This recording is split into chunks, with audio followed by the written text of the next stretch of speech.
बाबू पहले तो तमें तुम्हारी रोटी पकड़ो। लो एक तमें रोटी नहीं, हेलो सब्जी।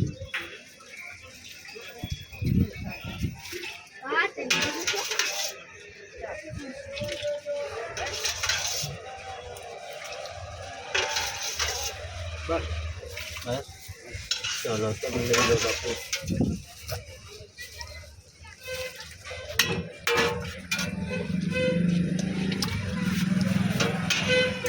हेलो कोई ने लेवू बात आ प्लेट नहीं है तो आ लोग मैंने ना पाड़े सोमनाथ वाला प्लेट नहीं आपવાનું पंडित जी।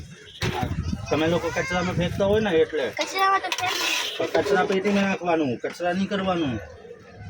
મને આપી દે કાકો कचरा करो ना इसलिए ना बोलते ये लोग। क्या बोलते हैं कि बोलते हैं कि पंडित जी तुम्हें है ना प्लेट नहीं आप जेने पास खान हो याने आप ही देवानू। छोटे लागे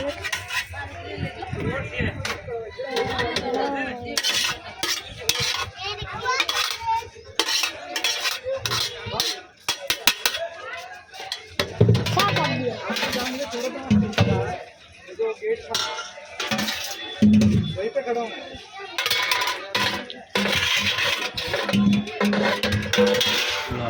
देख लो ले लो बे खा ले जो मत